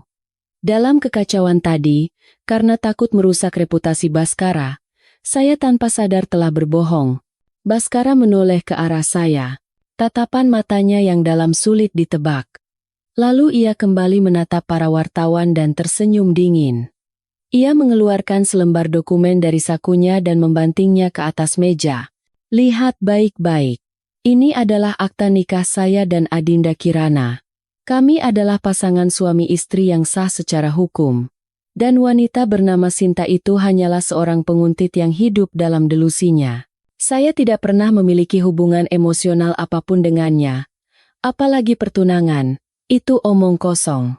Akta nikah dengan stempel merah yang jelas muncul di layar besar di belakang. Ruangan hening. Bukti yang tak terbantahkan itu membungkam semua gosip. Baskara melanjutkan. Suaranya semakin tegas.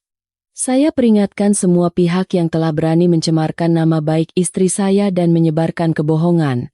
Tim hukum Wijoyo Group sudah mengumpulkan cukup bukti dan hari ini juga akan melayangkan gugatan kepada semua media dan individu yang menyebarkan fitnah.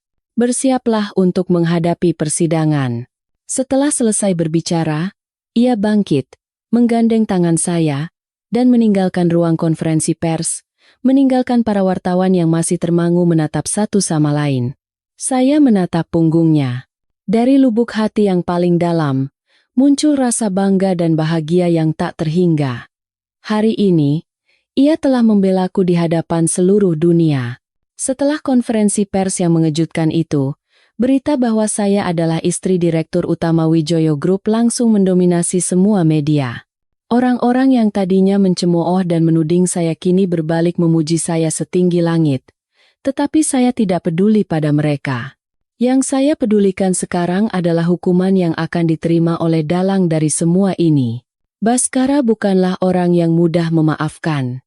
Ia diam-diam memerintahkan penyelidikan terhadap keluarga ayah saya dan menemukan sebuah rahasia yang mengejutkan.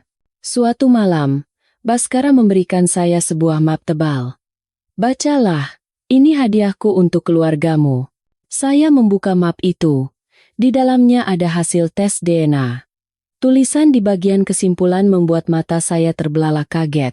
Hartono dan Sinta tidak memiliki hubungan biologis sebagai ayah dan anak. Saya bertanya dengan suara gemetar. "Apa ini benar?" Sinta bukan anak kandung ayah? Baskara mengangguk. Ibu Ratih telah menipu ayahmu selama puluhan tahun. Sinta adalah anak dari hubungan gelapnya dengan mantan kekasihnya. Aku sudah menemukan pria itu, dan dia telah mengakui semuanya. Ternyata, selama ini Ibu Ratih telah berselingkuh di belakang ayah. Ayah telah membesarkan anak orang lain, bahkan lebih menyayanginya daripada anak kandungnya sendiri, dan dibalas dengan pengkhianatan yang begitu pahit. Keesokan harinya, saya dan Baskara pergi ke rumah ayah. Ia sedang duduk lesu di ruang tamu. Melihat kami datang, ekspresinya campur aduk antara takut dan senang. Sepertinya ia mengira saya berubah pikiran dan datang untuk menolongnya. Baskara tidak berbasa-basi. Ia melemparkan hasil tes DNA itu ke meja di depan ayah. Lihatlah. Itulah identitas asli putri baik hati yang selama ini kau puja-puja. Ayah mengambil dokumen itu dengan tangan gemetar. Wajahnya berubah dari merah menjadi pucat, lalu membiru. Tangannya gemetar begitu hebat hingga dokumen itu jatuh ke lantai. Ia tergagap. Tidak mungkin. Ini tidak benar. Ratih, turun kau sekarang juga. Ibu Ratih dan Sinta turun dari lantai atas. Melihat suasana yang mencekam, mereka ragu-ragu. Ayah berlari dan menampar Ibu Ratih dengan keras hingga ia tersungkur. Ia meraung seperti binatang buas. Wanita jalang, berani-beraninya kau menipuku selama puluhan tahun. Sinta itu anak siapa? Jawab. Ibu Ratih menangis dan menyangkal. Tetapi ketika Baskara menunjukkan bukti-bukti perselingkuhannya dengan mantan kekasihnya dan transfer uang perusahaan ke rekening pria itu, ia tidak bisa berkata apa-apa lagi. Kebenaran terungkap.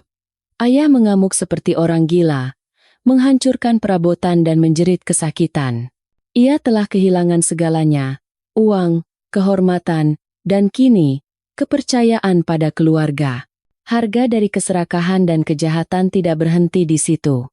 Baskara juga mengungkapkan bukti-bukti penggelapan dana perusahaan yang dilakukan oleh Ibu Ratih selama bertahun-tahun.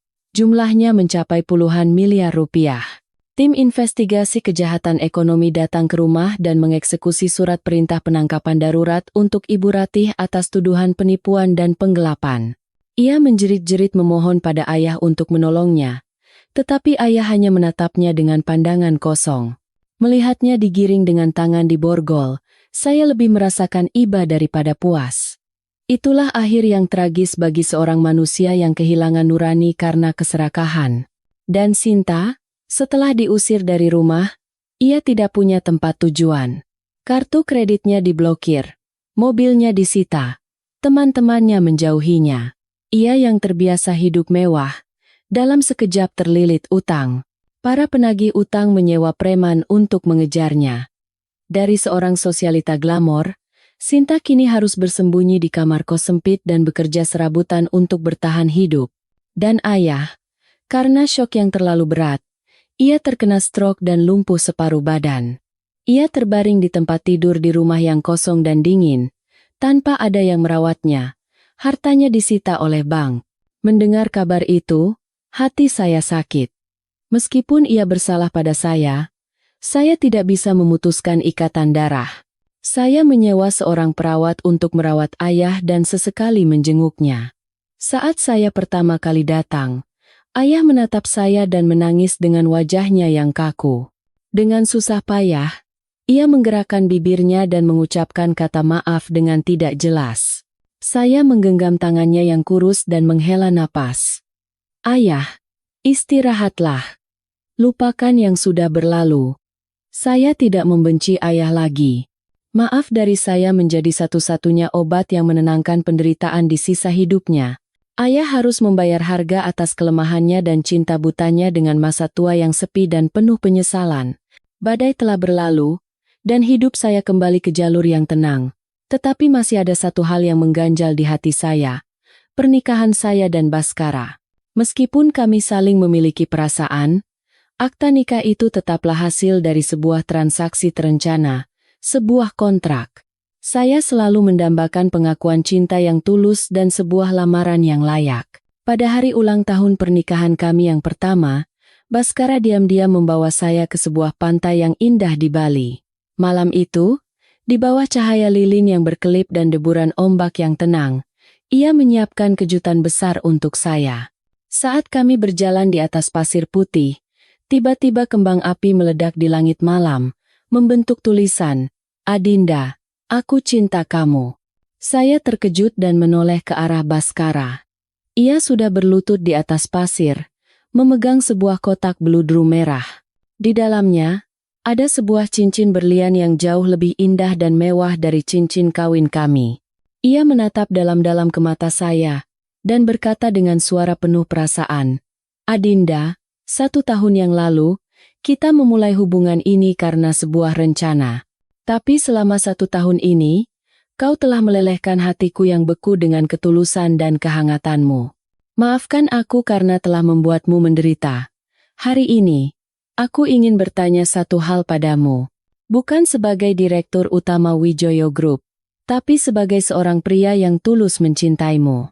Maukah kau menjadi istriku, menjadi ibu dari anak-anakku, dan menemaniku sampai akhir hayat?" Air mata kebahagiaan mengalir di pipi saya. Saya terus mengangguk, suara saya tercekat. "Ya, aku mau. Aku mau." Baskara menyematkan cincin itu di jari saya, bangkit, dan memeluk saya erat. Ia memberikan ciuman yang panas dan manis di bibir saya. Di bawah langit dan lautan yang luas, kami mengikrarkan janji suci, sebagai bukti cinta yang telah melewati berbagai rintangan dan berlabuh di dermaga kebahagiaan. 2 tahun kemudian, villa di Menteng kini dipenuhi oleh suara tawa anak-anak. Saya telah menyelesaikan disertasi doktoral saya dan diangkat menjadi Wakil Direktur Rumah Sakit Internasional Nusantara. Karier yang sukses, keluarga yang bahagia. Saya merasa seperti wanita paling beruntung di dunia. Anak kembar kami, Bima dan Ayu, sedang belajar berjalan tertatih-tatih di taman. Bima sangat mirip dengan ayahnya, Baskara, dari ekspresi dingin hingga sifatnya yang tenang. Sedangkan Ayu mewarisi mata saya yang besar dan bulat serta senyumnya yang cerah. Begitu Baskara pulang kerja, anak-anak berlari dan memeluk kakinya. Wajah dingin sang Direktur Utama yang berwibawa lenyap, digantikan oleh senyum ayah yang penyayang. Ia membungkuk, mengangkat kedua anaknya, dan menghujani pipi mereka dengan ciuman. "Ibu Adinda di mana? Anak-anak ayah hari ini baik-baik saja kan?" Ayu bergumam, "Ibu di dapur. Ibu masak yang enak buat ayah." Saya keluar dari dapur dan tersenyum melihat suami dan anak-anak saya. Kebahagiaan terkadang sesederhana ini, memasak makan malam yang lezat untuk orang yang dicintai, dan melihat wajah ceria anak-anak di akhir hari yang melelahkan. Malam harinya, setelah menidurkan anak-anak, saya dan Baskara duduk di balkon, minum teh bersama sambil memandangi bulan. Saya menyandarkan kepala di bahunya, merasakan kedamaian yang menyelimuti hati. "Apa kau menyesal menikah denganku?" Baskara memeluk bahu saya lebih erat dan mengecup ringan kepala saya. "Satu-satunya penyesalanku adalah tidak bertemu denganmu lebih cepat. Terima kasih telah datang ke sisiku, dan memberiku sebuah keluarga yang utuh." Saya tersenyum puas. Setelah melalui begitu banyak liku-liku, akhirnya saya menemukan pelabuhan yang tenang dalam hidup saya. Kisah Cinderella dan pangeran dengan akhir yang bahagia. Dan sayalah tokoh utama dalam dongeng yang menjadi kenyataan itu.